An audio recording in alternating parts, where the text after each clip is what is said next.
we go. No. Why is it?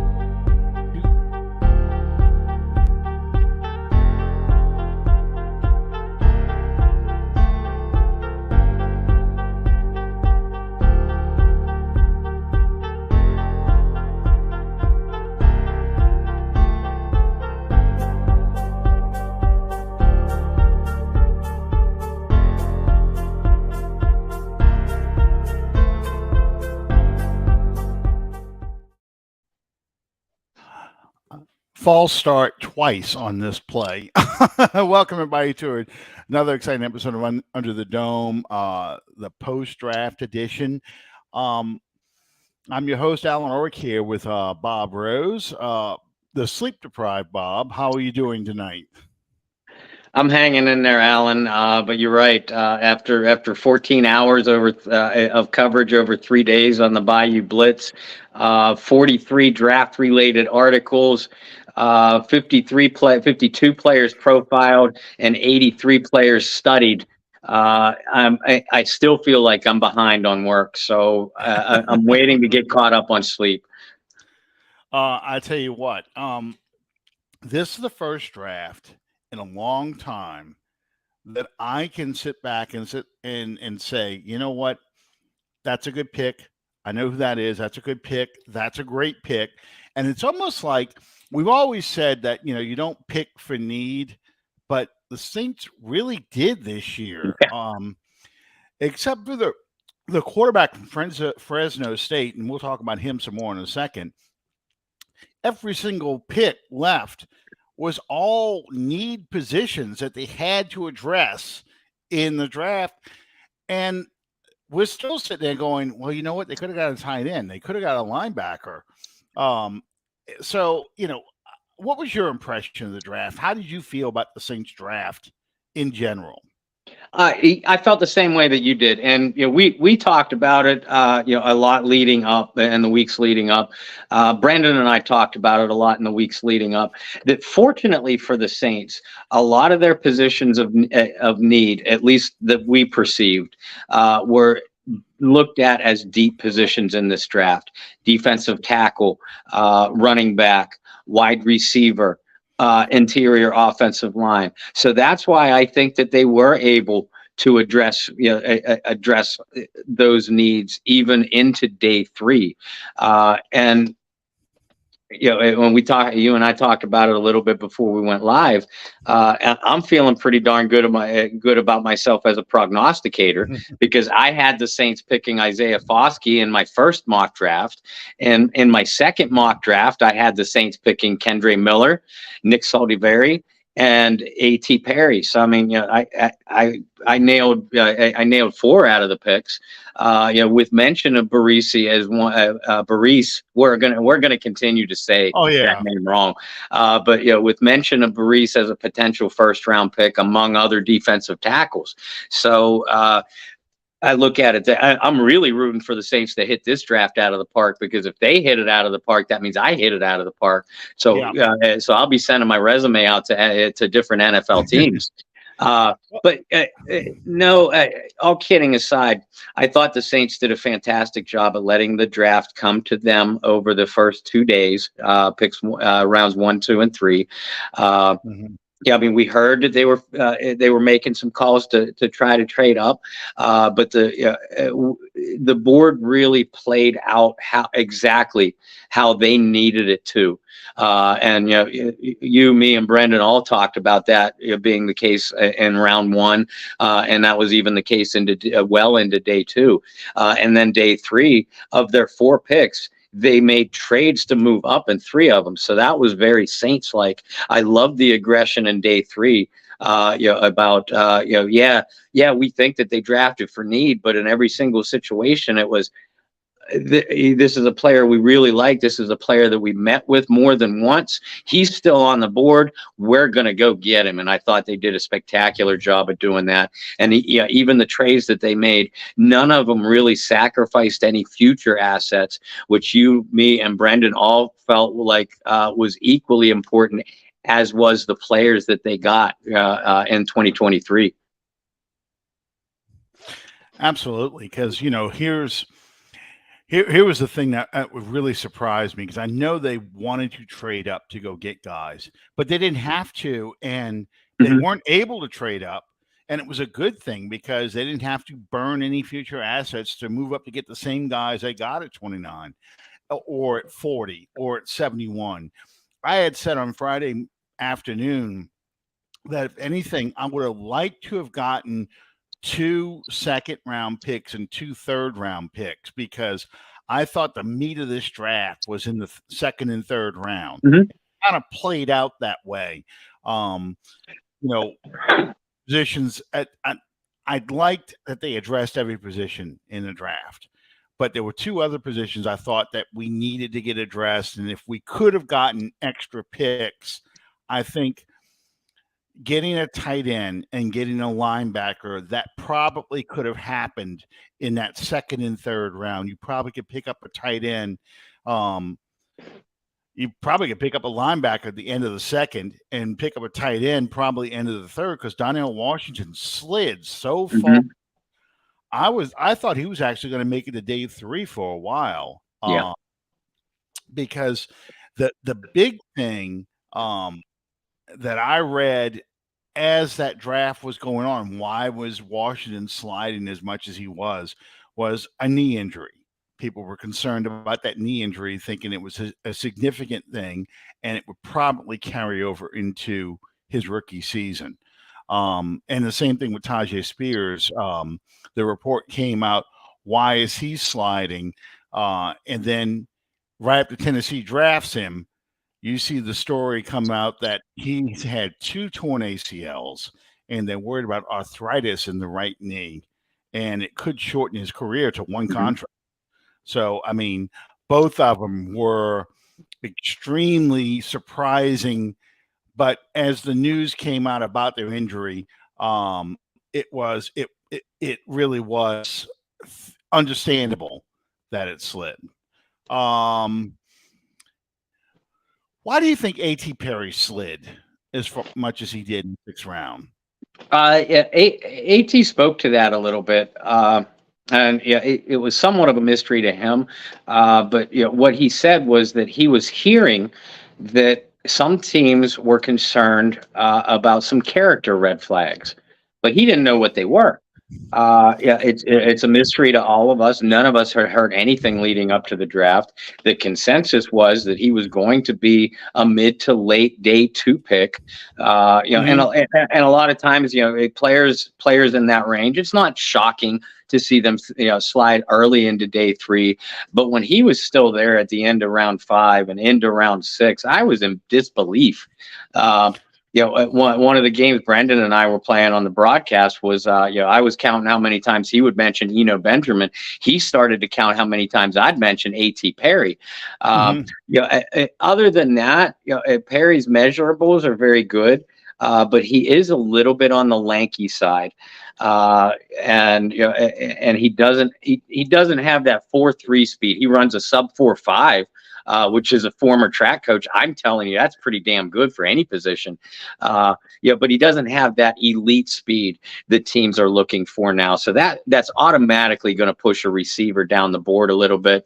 And then the alleged character concerns combined with a lean frame.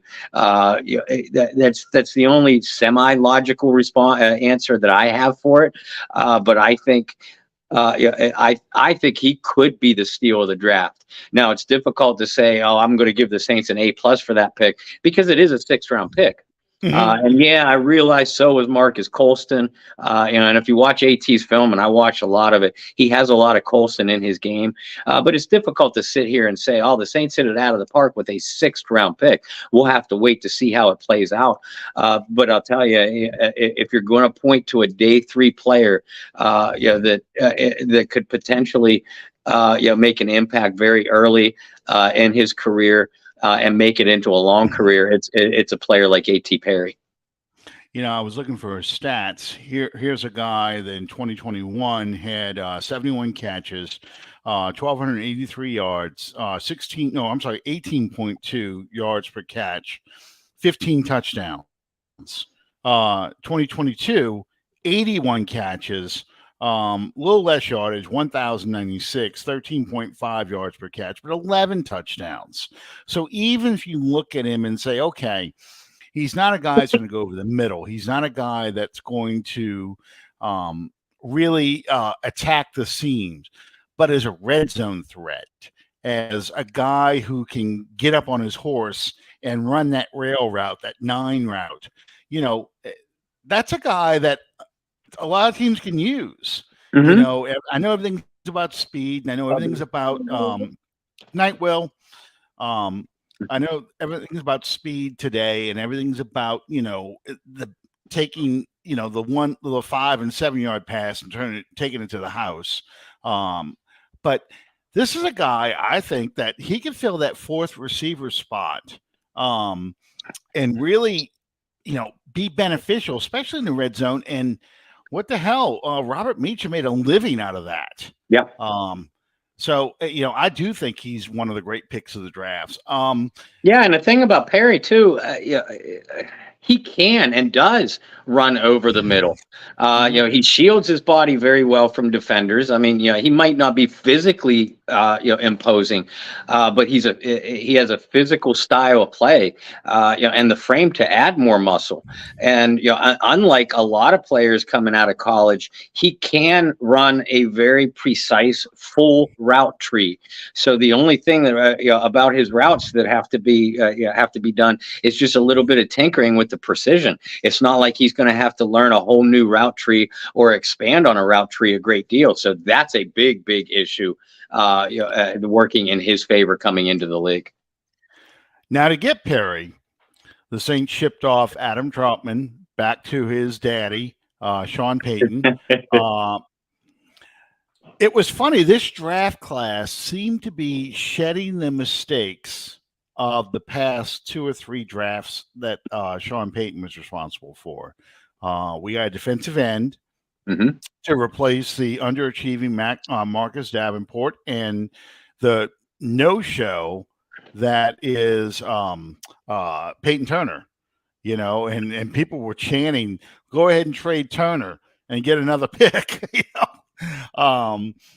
But it seems like that this was a draft class that was very much scout-led. It was Jeff Ireland getting players that he thought that Dennis Allen wanted, and Dennis Allen chose players who produced at a high level in college, but didn't top themselves out in college. They weren't maxed out like a Mike Ditka draft class would be. I'm thinking like a guy like Troy Davis, for example.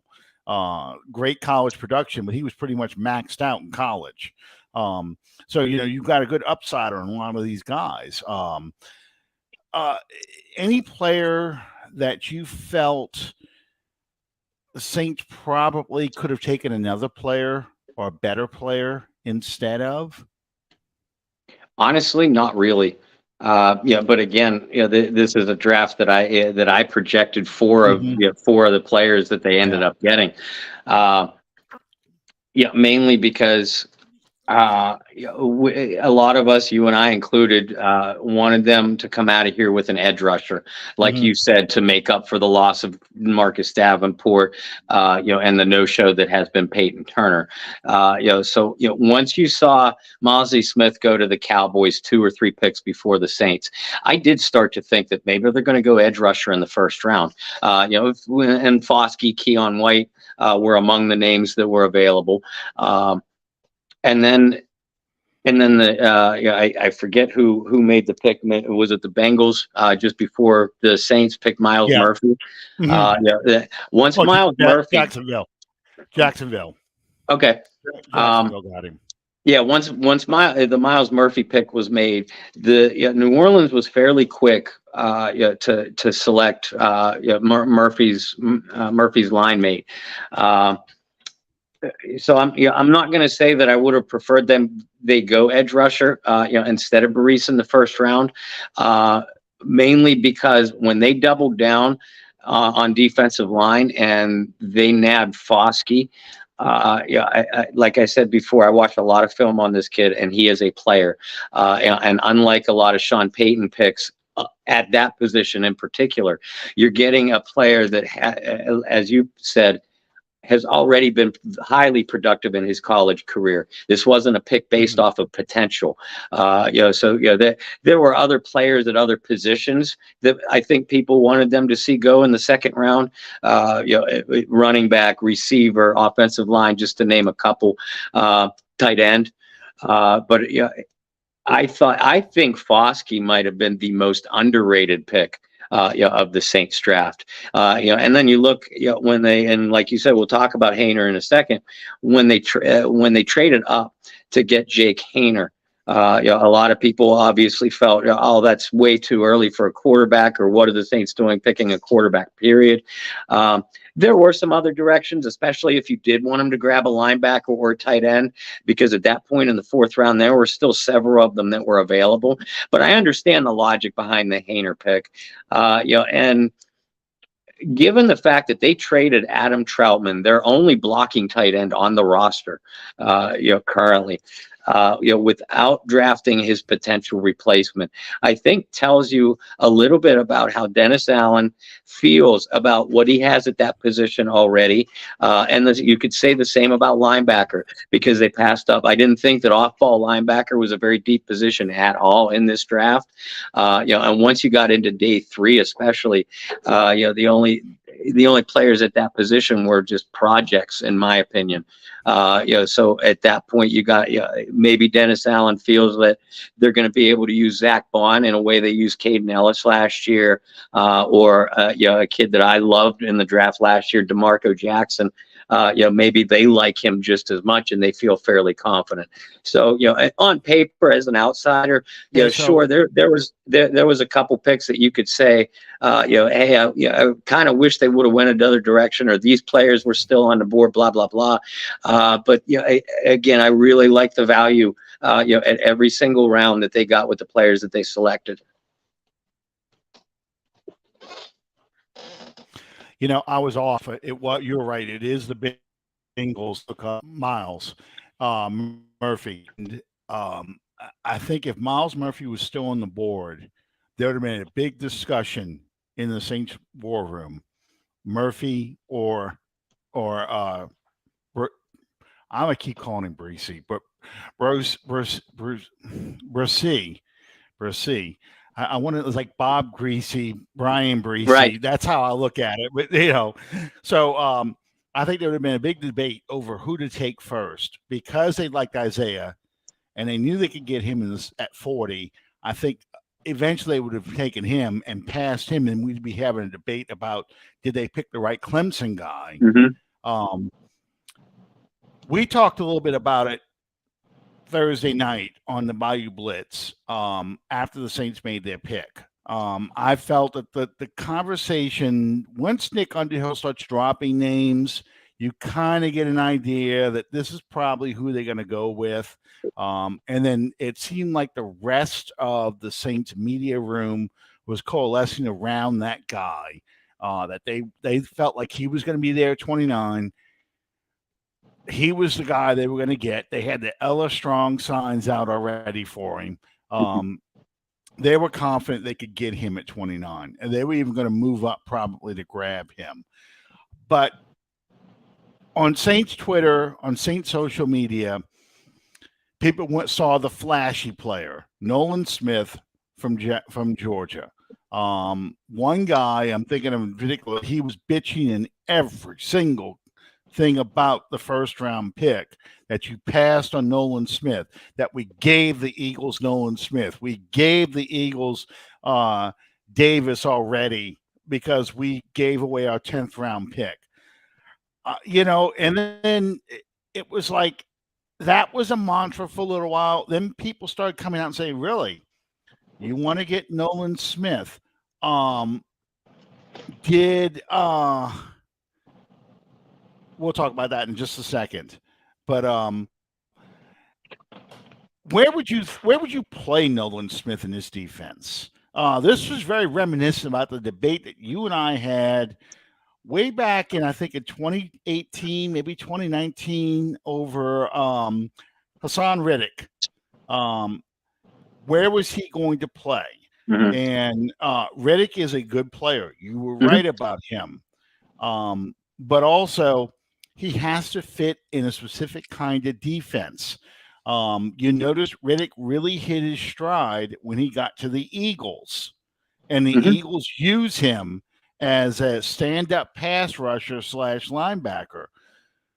Where would Nolan Smith fit in this defense? Or is he the same kind of player that needs a specific kind of defense to feature him to be an impact player? He's absolutely that same type of player. Only I'd argue that Hassan Riddick has more versatility to his game than Nolan Smith does to his, because Riddick is a stronger player. Had the frame to add a little bit more bulk, which I was calling for, at the time. It's not that I fully disagreed with you. I just kept adding in the caveat. Well, yeah, he has to add more bulk. The Saints could, and Dennis Allen's scheme could use him similarly to the way Denver used, Von Miller, in their 4-man front. And that was moderately successful once Riddick was used that way. Unfortunately for Hassan, he went to a brain dead Arizona Cardinals franchise that didn't know how to use him initially. And Nolan Smith. Nolan Smith is even more scheme based, and that's why I argued with people, even throughout Thursday night's Bayou Blitz broadcast, that Nolan Smith flat out does not fit in what Dennis Allen. Forget the type of player that Dennis Allen wants. Nolan Smith would completely disappear in Dennis Allen's scheme because there's no home for him. He's not an off-the-ball linebacker. He's an explosive edge rusher that has to be in space. So the only way Nolan Smith would have been successful is if the Saints ran six pass rushers at the quarterback on every single play, and Nolan Smith would be the widest of those pass rushers, because you put that man in traffic or engaged with an athletic big body tackle and he's done for. But the Eagles, much in the way that they have used Hassan, the Eagles are a much better scheme fit for Nolan Smith. It's not a bad pick for the Eagles. It would have been a bad pick for the Saints. Yeah, and I think that's the part that really it's hard for people to understand, because they look at the production that a guy had in college, won a national championship, back-to-back national championships, impact player for that defense, and he goes to the team that lost the Super Bowl but still was in the Super Bowl, and is building essentially the Georgia defense, in Philadelphia. In fact, there were memes running around the Philadelphia Bulldogs and and things like that, because once they made the trade for DeAndre Swift, they've got Davis. They have the Georgia player from last year. They are very quietly, and they picked up Ringo, I think, the safety. They they did, and they also drafted Nakobe Dean, the linebacker, last year.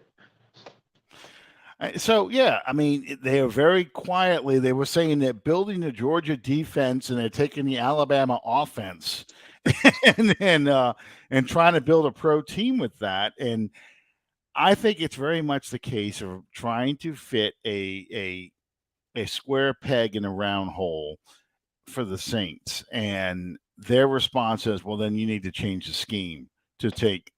But at the same time, realize that the scheme that you're running is the reason why you won 4 division titles from 2017 to 2020. The reason why your team won 7 and 9 games over the last 2 years. The reason why your defense, I think, was number 1 in fewest points allowed over the last 5 or 6 games of the season. Mm-hmm. I mean, talk about throwing out the baby with the bathwater just to get one player. Yeah. It's really ridiculous, because the rest of your players don't fit that scheme. That's the biggest part. So who are you going to get rid of to get that? So I really dismiss the Nolan Smith talk. I know Calvin can't stand him, but Keon White, I could at least understand. And I could size with the people who were saying maybe you should have taken him in the second round since he fell to the second. Mm-hmm. But Volsky is the guy that they are. Foskey, I'm sorry, Foskey. I knew I'd do it at least once during the show. Foskey, at least, that is a guy the Saints targeted from the get-go. And you heard in the post-draft interviews that he wanted to be a Saint. He knew they liked him. He liked the Saints. He couldn't wait to get here. And his production over the last couple of years really match what the Saints want to be able to do from their defensive end. So I think in the first year, he'll probably be a rotation player, which is not a bad thing. Cam Jordan was a rotation player in 2011. Mm-hmm. You know, I know no one remembers Cam Jordan on the 2011 team because he really didn't do anything that season. But we weren't worried about that because we were winning 13 games and we were, you know, the offense just blowing people out of the ballpark. But, you know, Cam Jordan took him a little while to catch up. I think you're going to see similar production out of Isaiah from doing that, you know, learning behind Cam and getting some weight on him and also understanding what he has to do in the NFL. So White's already on the roster. His name is Turner. Yeah, kind of, Calvin. Go ahead. Yeah, you know, he was invited to the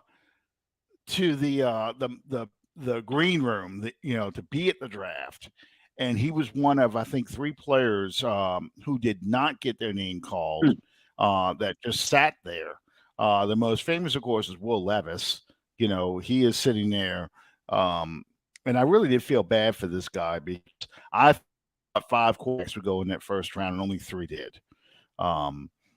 You know, Hendon Hooker, who every Saints fan wanted prior to us signing Derek Carr, went in the 3rd round, which is where a 25-year-old quarterback coming off of an ACL probably belongs to go.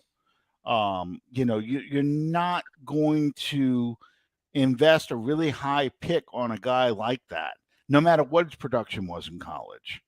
Was it a surprise that Will Levis slid as much as he did? Yeah, it was.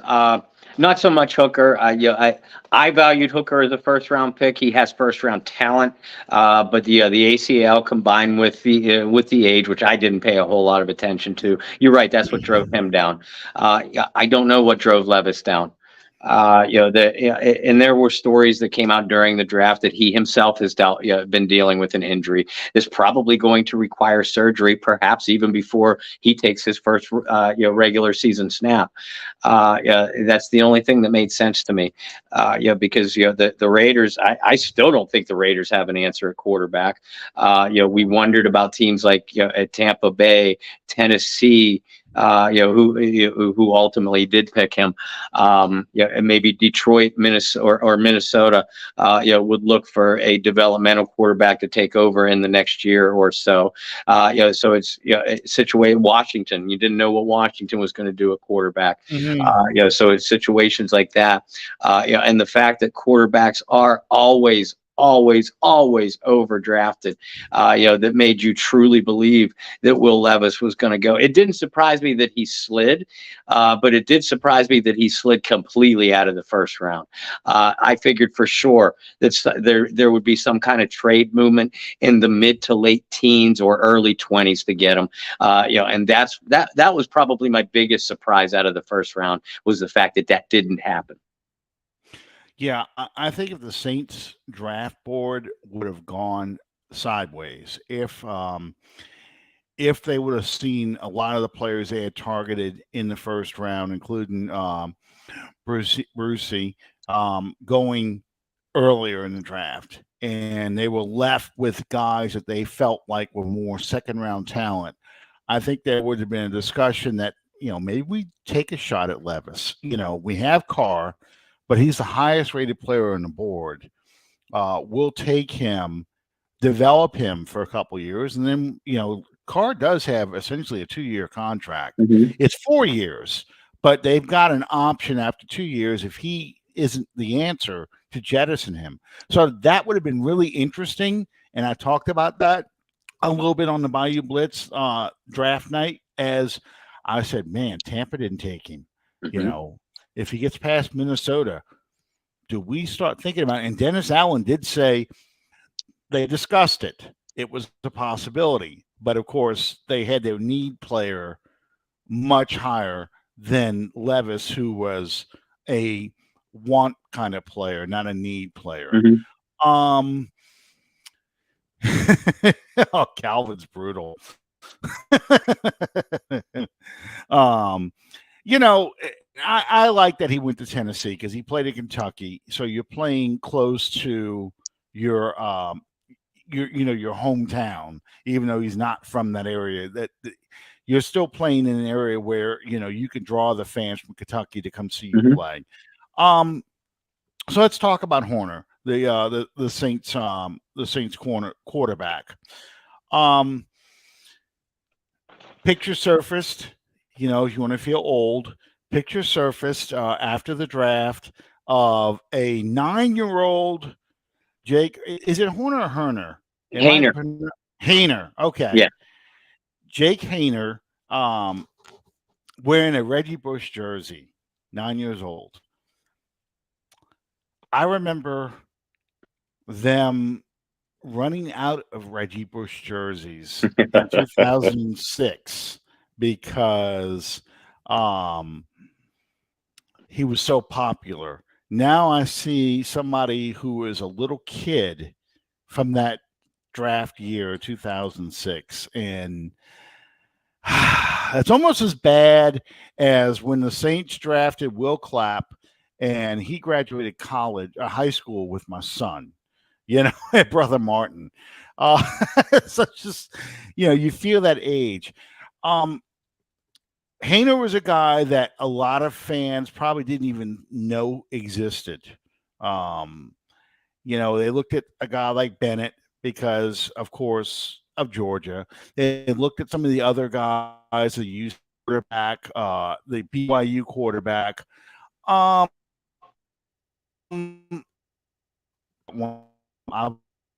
got 2 Reggie Bush days.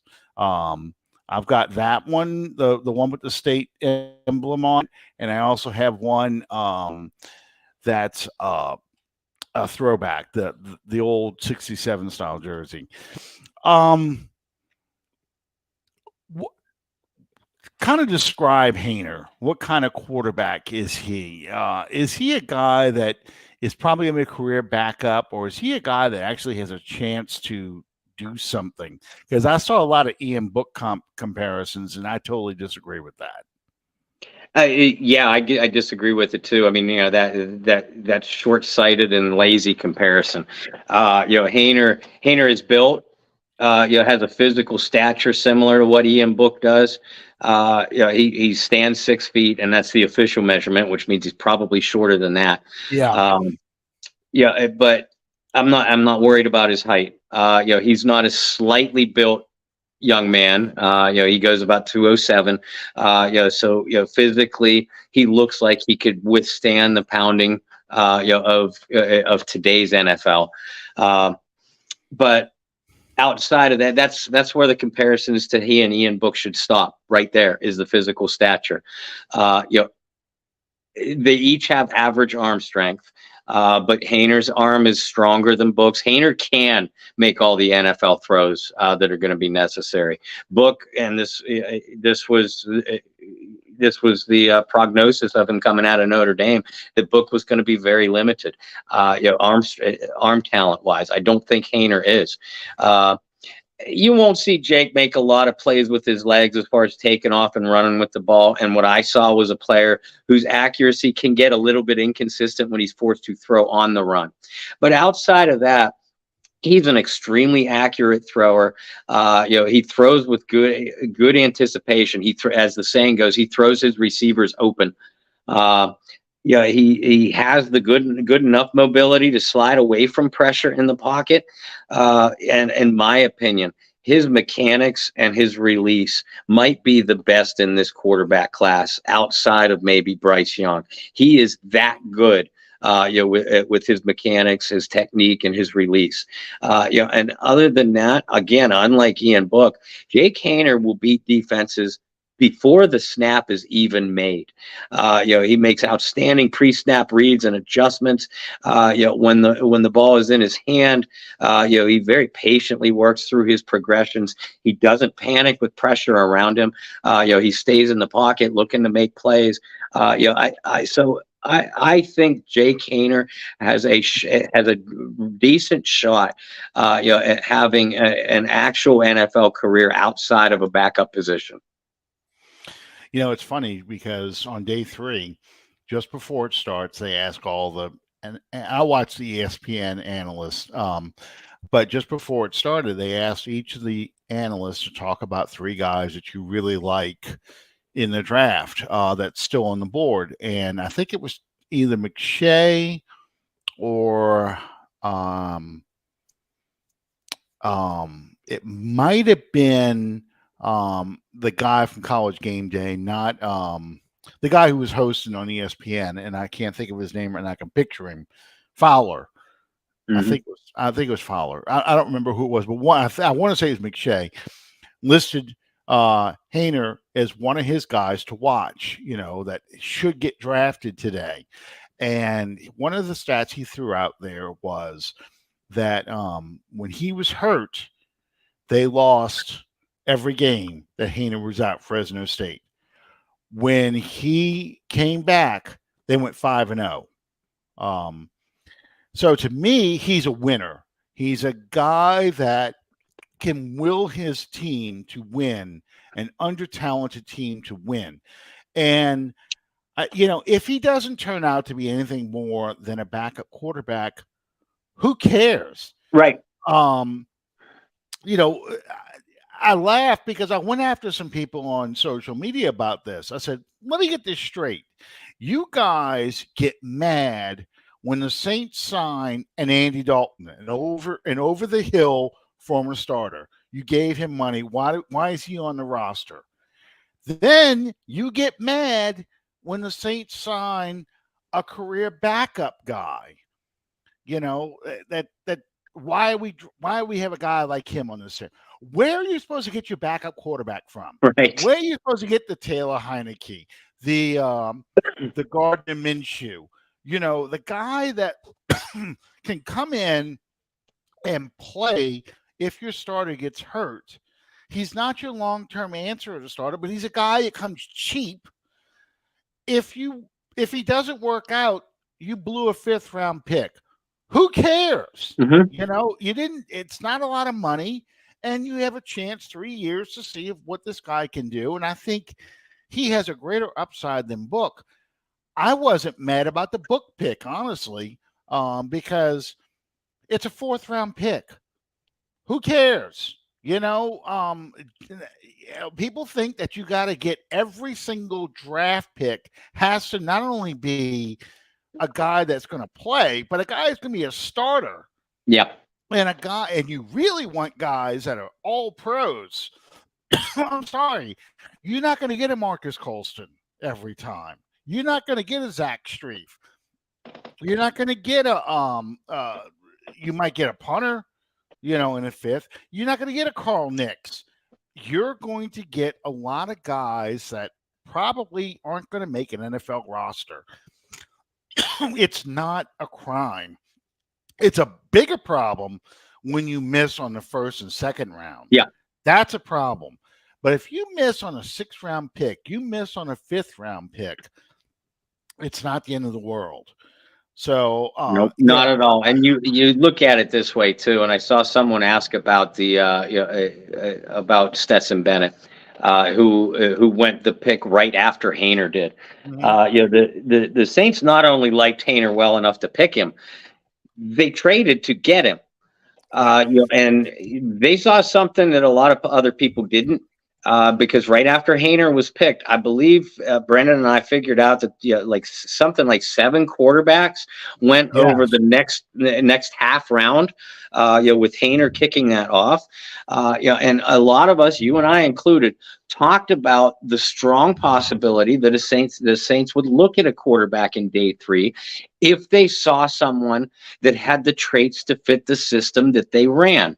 And everything that I just discussed about Jake Haener were the same things that were being said about Drew Brees coming out. I'm not saying Haener is the next Drew Brees, but he is a similar style of player, the type of player that Pete Carmichael has had an awful lot of success working with. So again, nobody is expecting Jake Haener to even compete for the starting job against Derek Carr anytime soon. But you look at this upside, and you just touched on it. Say they see enough out of Haener. Jameis Winston is going to be the backup quarterback this year, but he's also a free agent, and I think good money is on that he will be elsewhere in 2024. If Jake Haener shows them enough where they're confident that he could step in if Derek Carr gets nicked up, you just saved yourself millions of dollars against the salary cap because you don't have to go out and sign a veteran backup quarterback. Exactly. Calvin just mentioned it at O-line, taking the guard from Old Dominion, who I thought was a steal in the draft. You traded up to get him. Right after you took him, they had a run on offensive linemen. And the Saints, when they traded up to take Haener, they had a run on quarterbacks. So it were both good moves that you got the guy you wanted, not the guy you would end up with. Yeah, so you could say the same thing about Kendre Miller in the third. There was that was kind of in the middle of the run of running backs, but there were still several talented ones on the board. They picked him instead of settling for him. Right. Exactly. I like the move. I like the move for all of them. I mean, Zavala, he was probably much more discussed among Saints fans and on Saints social media. And even in the media, they talked a lot about Zavala. And they said that's a guy that we probably should look at in day 3. And they took, let me make sure I say this guy's name right because it's Italian. Salvatore. Saldivari. Yeah, I almost want to say Salvatore. I knew that wasn't right. That. I knew it wasn't that works too. I mean, yeah, you get a big Italian in there, they're going to rub somebody out. But I liked him a lot. But Zavala was the much more discussed player. So I think the initial reaction was, why didn't you take Zavala over Nick? And I think that the thing about the Old Dominion guard, first off, and we can talk about this too with the quarterback, both of them really dominated the Senior Bowl. And in fact, Haener was a Senior Bowl MVP. Yeah. Which is another notch in his belt. But with the guard from Old Dominion, he played at center, he played guard, and he played tackle at Old Dominion. That is like textbook for the Saints because they want a guy who can play any position because we all know that when the Grim Reaper comes, the first place he hits the Saints is the offensive line. Always. So you want a guy that can play all 3 positions. So I really like that pick, and I understand why you picked him over Zavala. I was really following Andrew Voorhees a lot in that draft and was really hoping that he was going to go through the entire draft and not get picked because he's not going to play this year. Right. But to me, if you got Voorhees and the guard from Old Dominion, you can replace Ruiz and Pete next year with those 2 guys, where, of course, the Ravens think like I do, and they grabbed him in the 7th round. The Ravens also took my linebacker I was watching slide in the draft, Simpson from Clemson, because the further down he was going, I'm like, I take him. I would take him here because, once again, it's not a risk. You know, if he doesn't pan out and you get him in the 4th, 5th round, who cares? Yeah. You know, you didn't spend a first on him, so his limitations with size, because he's really a weak side linebacker. But the limitations he has with size and so forth, you can wait and try and develop him and protect him a little bit better in that defensive scheme.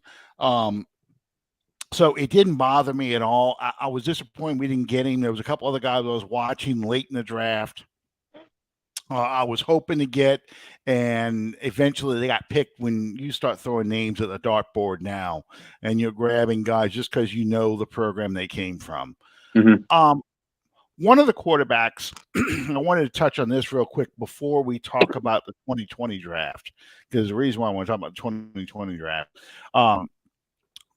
Dorian Thompson-Robinson, a lot of guys see TL. I don't know why, because to me, he's a poor man's Taysom Hill. He's not a very good passer. He runs and he's fast and he takes a lot of hits. I couldn't understand the fascination with him when you've got Taysom Hill in your roster already. And I think Taysom Hill's a better runner. I just couldn't get that. I could see Aiden O'Connell. He's got some size to him. But, you know, I think it's because most people just didn't have the Fresno State quarterback, Haener, listed on their fantasy drafts, these mock drafts they did. They were going after name players from name schools. So, you know, you saw a lot of guys, and Anna, he was a guy you saw the initials a lot. DTR. You saw his initials come up a lot. And it was a quarterback that I'm like, this guy's probably going to go undrafted because he is so raw and he is not a good passer. He really doesn't fit the offense. No. You know, and he's not a kind of guy where you can say, okay, well, you're going to play tight end or you're going to play running back or you're going to play receiver. He just doesn't fit any of that mold.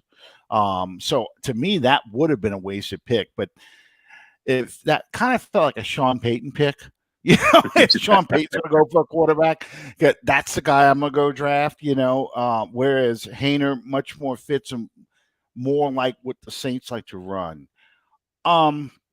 Speaking of guys who are not good fits, look at the 2020 draft. I wanted to talk about this year because tonight, because we have so many quarterbacks that, or so many players, I should say, in this draft class that teams are declining the fifth-year option. We talked about Caesar Ruiz, the decline in his fifth-year option.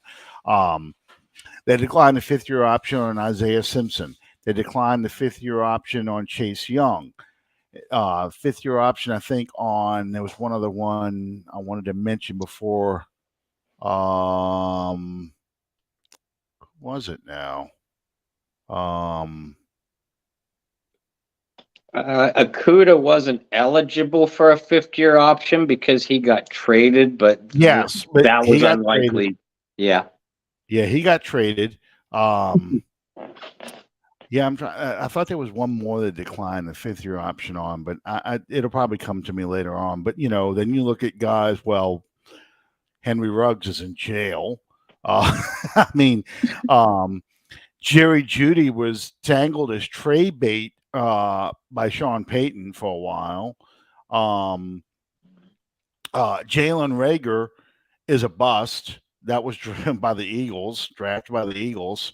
You know, Brandon Ayuk, his light seemed to come on this past year, but he is, you know, he was not. They had talked about trading him for a few times. Jordan Love, of course, is finally. Oh, Patrick Queen. That's the other one.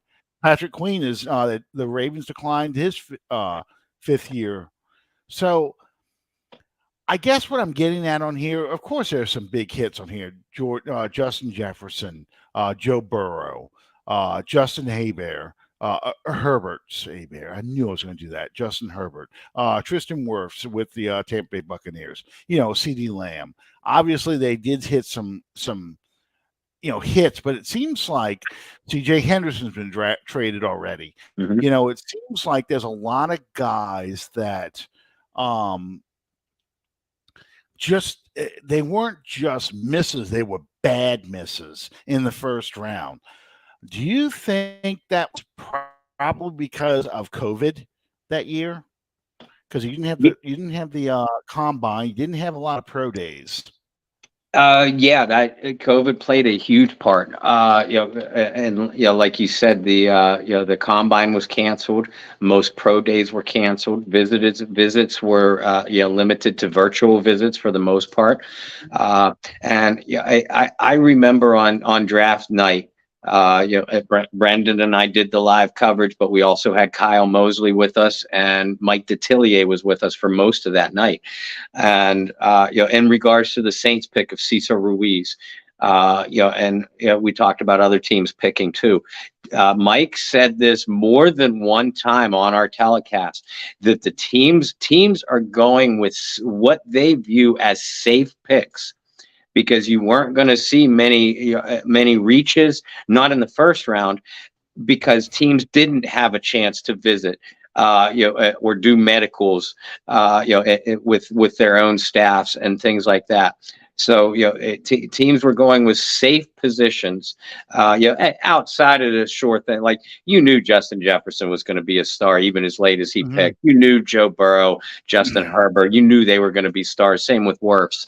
But like a team like the Saints picking Ruiz, it was a position from a school / conference, that the New Orleans Saints were comfortable with. They felt it was less likely to miss on a guy that they were grabbing from a position, or a conference that they felt so comfortable with. And Mike said that about several teams and several picks all night long. So yeah, COVID absolutely put an absolute handcuff on teams as far as the way they do scouting.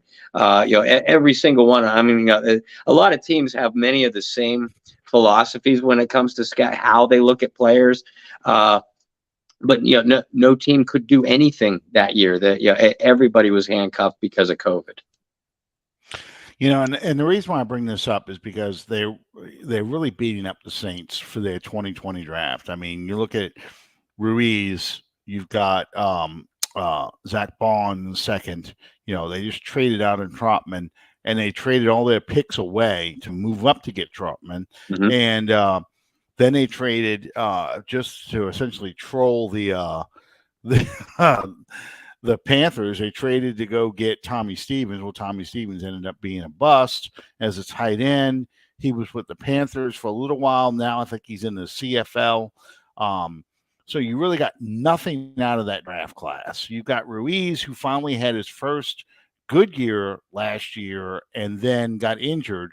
So I think this is a prove-it year for Ruiz. They're not going to pay him $14 million, but if they're going to give him a contract extension, that was somebody that this is a prove-it year. Let's see if you can grow from last year, or was that your best year and we have to move on? DeAndre Swift, he wasn't a first-round pick, but he was in that draft class. I think, he kind of has a Marcus Davenport bit to him. He's been injured a lot. He's probably not a good primary running back. He's probably an Alvin Kamara kind of guy. Works better in a tandem. And I don't think the Lions really knew what to do with him. And again, this goes back to what we talked about with Nolan Smith, and I'm going to say the same with the Cardinals and Isaiah Simmons. That you have to be a good fit for that team. They have to be able to figure out what they're going to do with you. So a lot of teams pass up on talented players because it's about fit. Where do we envision him on this team? When people were really upset about Patrick Queen with the Saints not taking him in 2020, I kept saying over and over again, he's too small. He is small for what the Saints like in their linebackers. They'll tell you this is what we want. So that's why they won't take somebody like him in the first round. They'll take somebody like him in the fourth or fifth round, but not the first round. It's just, that's the part that kind of gets frustrating after a while, I guess, to constantly remind people, just because they're talented, just because Mel Kiper and Todd McShay and Every other draft guru has them ranked in there at a certain spot. It's got to be the right fit. Yep. You put Joe Burrow on the Jets. I promise you, Burrow's not taking the Jets to the Super Bowl. Right. You know, and that's not to say the Bengals really know what the hell they're doing either.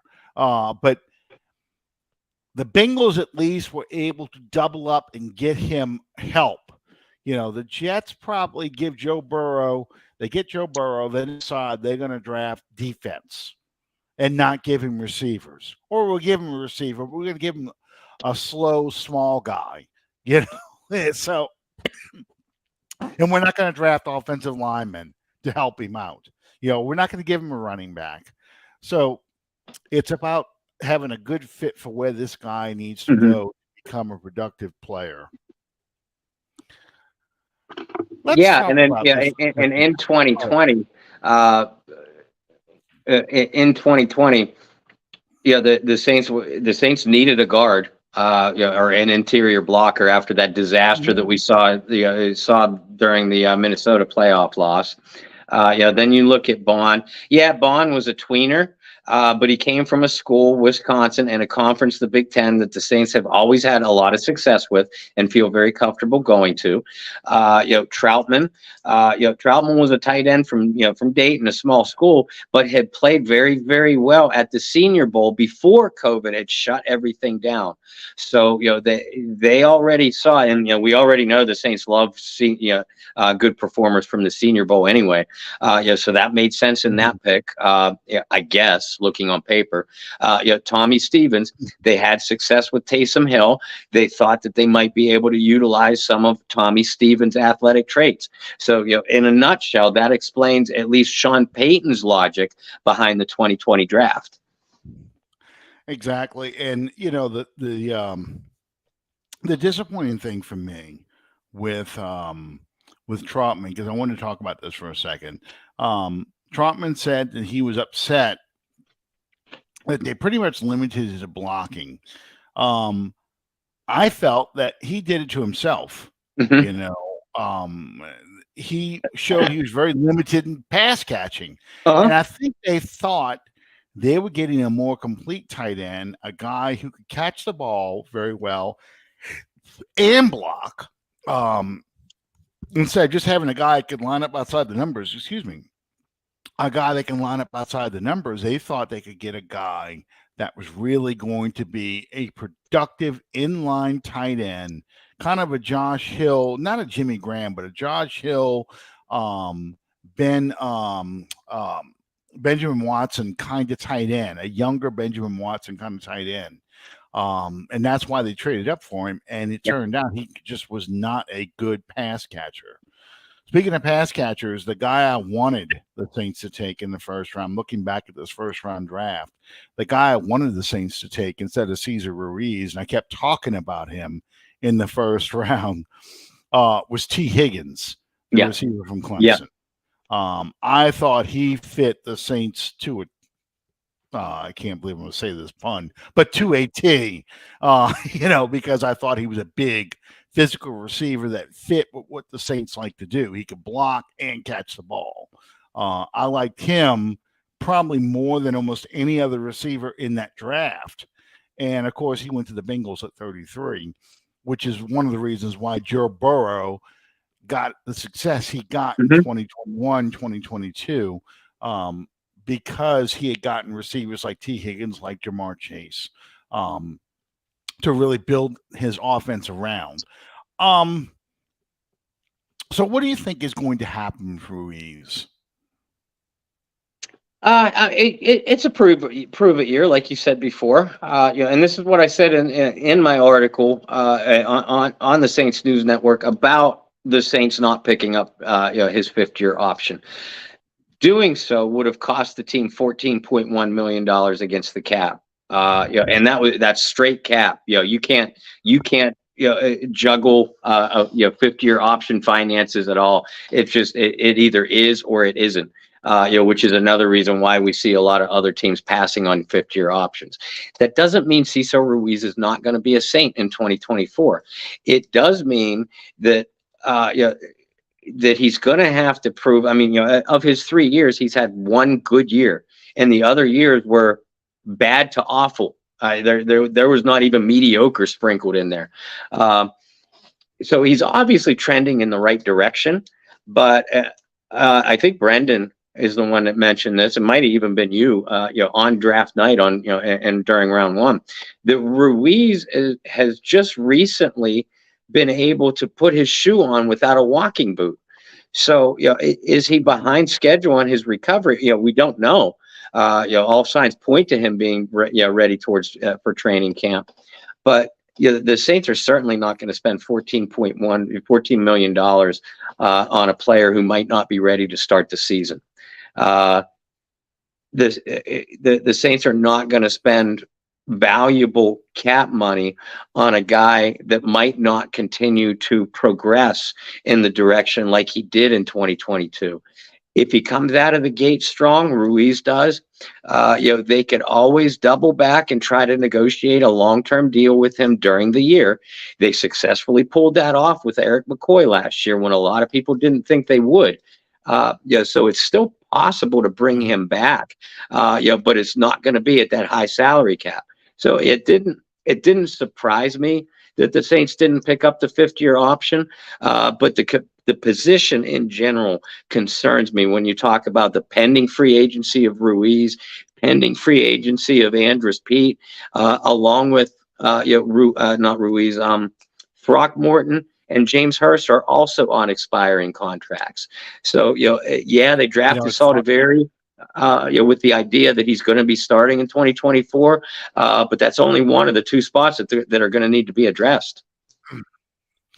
It's funny you mentioned Throckmorton because, here we go through the 2020 draft class. This is the 2020 undrafted free agents, Marquez Callaway. And I'm just going to talk about the ones, the course that actually did something with the Saints, because we don't have to go through the guys, that didn't do anything.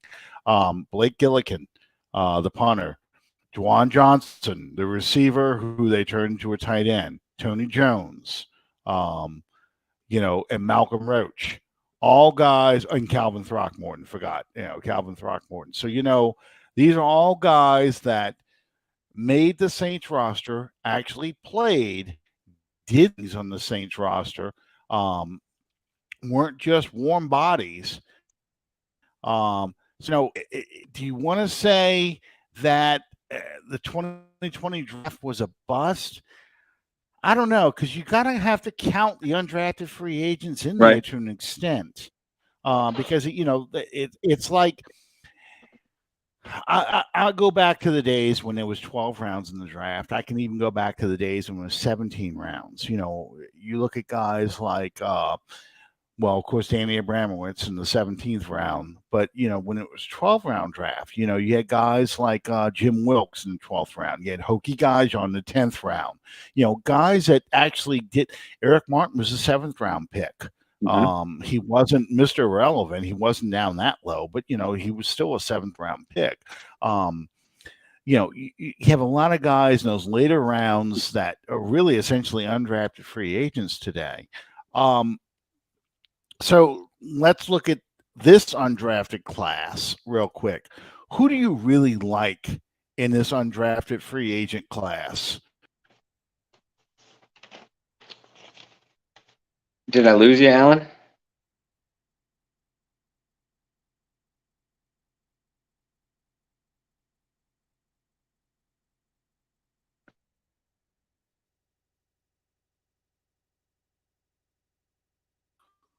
I don't know what the hell just happened. I disappeared.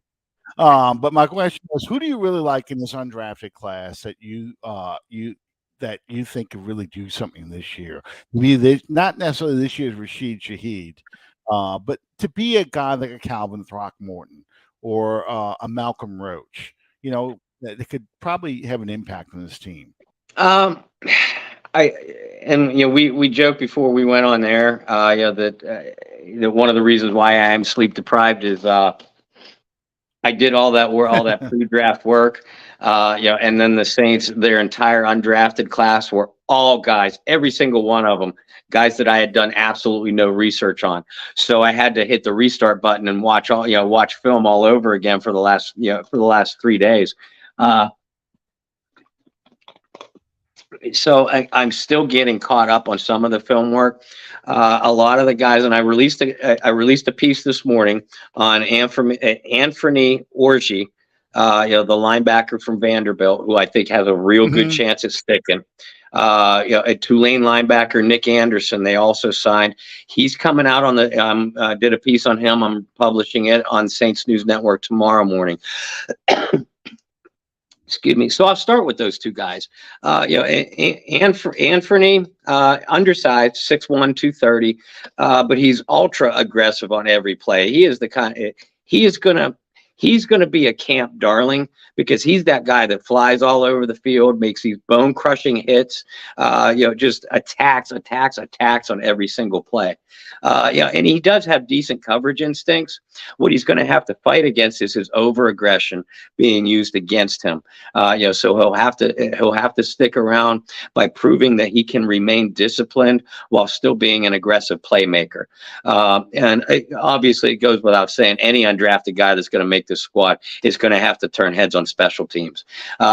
Nick Anderson, kind of the opposite. It's not that he is an aggressive player, but he doesn't have the athletic tangibles that Orji does. What he does have, he's an extremely smart player, great awareness, never out of position, good in coverage, good smart player in coverage. This fluid enough to cover backs and tight ends even down the field, while showing excellent timing, timing-based blitzer.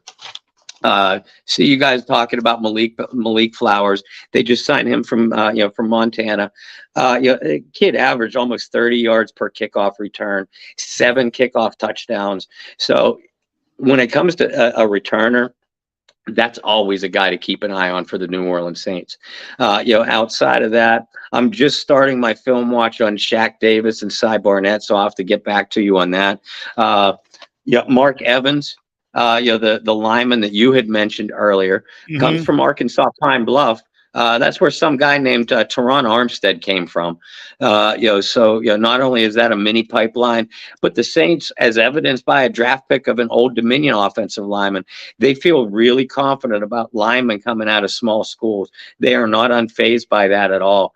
And another guy to watch is Roderick Thompson, a running back from Texas Tech.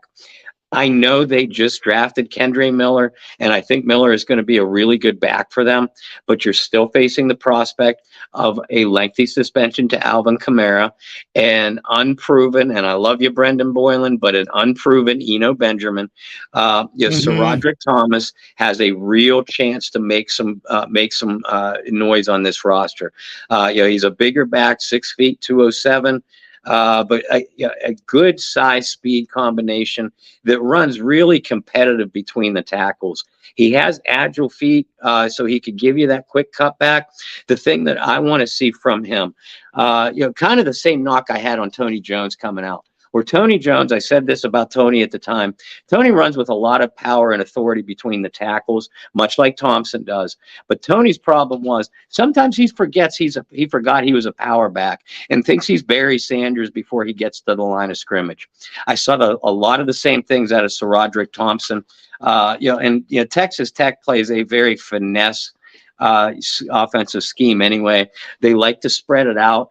Run kind of a modified run and shoot. The true run and shoot doesn't exist anymore, but it's a modified run and shoot. Thompson got the opportunity to run out of that a lot. So he's going to have to be able to prove that he could read blocks and make the right decisions in between the tackles. But he's got the physical skill set that he could stick around on the back half of the roster. And I agree with a lot of those. Mark Evans is a guy I'm really going to watch to see if he can play guard, if he can stick around. That's somebody that could come in and possibly be a swing guard, tackle kind of player. I'm not penciling him as a starter or anything like that, but he is somebody that interests me. I think signing that punter and kicker, you know, those are two guys I'm really going to watch because not that I think they can upset and win a starting job away from either I just Gillikin and Lutz, but that they should push those guys. Mhm. And Gillikin, his first year, he was stashed on the practice squad because they anticipated letting Morstead walk, and Morstead is still playing in the league. He's now with the Jets, but Yeah. they have made a plan with a guy that we're talking about moving on from you. I think if both of these kickers, I'd be surprised honestly if the Notre Dame kicker sticks, but this punter can make some noise. Is a guy they probably stash on the practice squad and keep him around just to pressure Gillikin to Mhm. be a more consistent punter because he had consistency problems. And of course, Lutz was an undrafted free agent too. Yeah. Not from us, he was an undrafted free agent for Baltimore, but still, I'm looking at. I think Orgy from Vanderbilt has a really good chance of sticking on this roster as a special teams guy. I'm not so much sold on the Tulane linebacker. I think he's a little undersized, and it's going to be hard for him to make the team. But I'm really going to watch Thompson from Texas Tech, Barnett from Davenport, Davis. I'm sorry, Davis, the guard, Yeah. and there's one other one I wanted to watch. Not the guard. I'm sorry, the receiver, Davis from South Carolina. There was one other one that caught my attention as a possible kick returner. Flowers. Flowers, that's the one. Malik Flowers. I'm really interested in seeing him because he doesn't have the pure speed of a Hardy or a Rashid Shaheed, but he is an intelligent kick returner. Yeah. He sets his blocks up very, very well. So he's a guy that can get positive yardage, not from pure speed, but from just good football IQ. Yeah, Shaq Davis is he's 6'4". 6'4".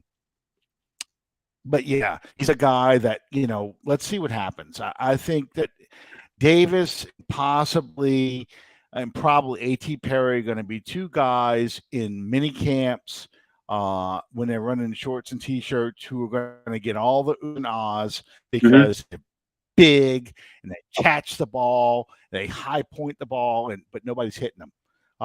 Let's see what happens once people are hitting you. But those are the guys I think to really watch. And then, of course, there'll be tryout guys. When is the mini camp, Saints rookie mini camp? It's not this weekend. I think it's next weekend. Am I? It is next weekend. It's the 13th through the 15th or the 12th through the 14th. I might have the exact dates wrong, but I know I'm in the range. Check out Saints News Network. John Hendricks posted an article about it. Nick Underhill tweeted about it today. But yeah, whatever dates next weekend are, that's going to be the Saints mini camp. Yeah, because the end of May, they'll have OTAs, and I think the end of May or the first weekend in June is the full mini camp. Mm-hmm. And then, or the second weekend in June is the full mini camp, and then they go on break until July, somewhere around there. But yeah, I know Bob's hoping that Davis and Perry can push Traquan Smith off the roster. We've been only saying that for 5 years now, and it hasn't happened yet, but eventually somebody's going to push him off the roster. Bob, what do you have coming up for the Bayou Blitz tomorrow night? We have the week off. I made an administrative decision. I mean, obviously, as you guys saw tonight, there's still a lot to talk about with this team, but Brendan has some family in town, and we would have had to move it from our normal Wednesday night anyway. to either Friday or Saturday. But my wife Lauren is running in the Pittsburgh Half Marathon this weekend. So I'm a little jammed up this weekend. So I told Brendan, I'm like, you know what? I think we deserve. I'm still publishing articles, obviously. And popping on tonight's show. But we decided to take the week off from the Bayou Blitz. We'll regroup and hopefully come back fresh-eyed and bushy-tailed next week. Well, you guys really knocked it out the park with the coverage, the draft Thank coverage. you, and thank you for your help. You made round one really fun. Well, good. And again, I apologize for not making round two. It just didn't work out for me. But it's a lot of fun to talk about it in action. There were some surprises. I was surprised that Gibbs went as high as he did at 12. And I'll talk about that. I know Thursday night, and there were a couple of players that I was surprised how fast they fell. Joey Porter Jr., Branch, the safety from Alabama. But that's always the case. As I tell people all the time, they project 40 people to make the first round, and there's only 32 picks. And this year they're 31 because Miami forfeited their pick for tampering. But yeah, it was one of those things that, the schedule release. The schedule release is the 11th, May 11th. The NFL just milks everything. I'll tell you what, the schedule release, that's one of those things that used to pop up on Twitter, and people know what the schedule is long before the TV show comes on. So. But everything has to be a TV event now because of FDR assassin Roger Goodell. And it's got to be all about TV ratings. But in the process, it can't be. It used to be the week leading up to the draft. Like you said, they just pop it out there as an announcement. But you can't do that now. You have to make it a made-for-TV event. Everybody's paying attention to the draft. The week after the draft, everybody's still talking about the draft. So you'll do it the week after when there's seemingly nothing to talk about. Well, some of us need to make our travel plans. In my case, when I come to New Orleans for the one or two times that I'm going to come down, not to mention the media coverage that we, myself, and the rest of our network is going to provide. But like I said, FDR, secret FDR assassin Roger Goodell, he don't care about that. He was in. Where the hell did FDR die? I know he's in the swimming pool at his mistress's house, but he some springs in Georgia. I can't think of the name right now, but yeah, we all know Goodell was in the bushes. They just covered it up, made it an accident. Yep. I have to give Goodell a little credit because I thought that the Kansas City, I should really give the credit to. Kansas City put on a really good show. They had a really good setup for the draft.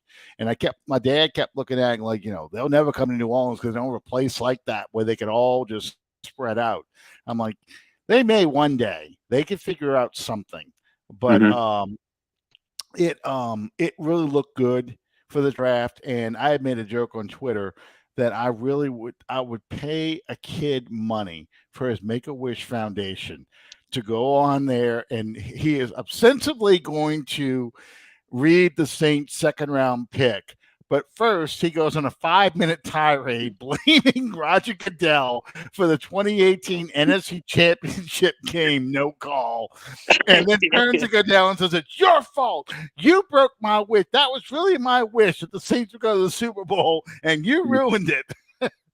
Anyway, the Saints pick with the 40th, that would be awesome. Did you see the clown shirt? I did. Yeah, somebody had the Goodell clown shirt up, and then, this was great. I did see that. I think a lot of people did. The Falcons fan in the red Falcons suit, and then somebody yelled at him, 28-3. He goes, 28-3. Never heard that one before. So that was good. That was good. You gotta love it. You gotta love that. Anyway, yeah. I've already covered that, Jimmy Gumbo. Oh, yeah. I suspect he framed Benedict Arnold too, but I can't prove that one yet. Yeah, he sank. Goodell sank the Lusitania. He Yes. sank the Maine. We all know it. We know he was he was responsible for the Maine. I haven't hooked him up to Britain in the prostitute district yet, but I will one day figure that. Yeah, we're working on it. Yeah. Anyway, it'll stick with him forever. All right. So thank you guys for sticking with us. I got to make poor Bob laugh because he's sleep deprived. I know he's got some more articles coming out. Drafts. The drafts in the books. The schedule releases next week. We'll probably talk a little bit about that and kind of make some predictions based off the schedule. I don't even want to go into draft grades because I think it's stupid to grade a draft until 3 to 5 years after it. Guys grade things today based on, did you pick the guys I like or did you pick the guys that fit your team? Right. So, after that, I just can't deal with that anymore. So thank you guys for sticking with us. And as always, we'll see you next week on Under the Dome. Good night, everybody. Night.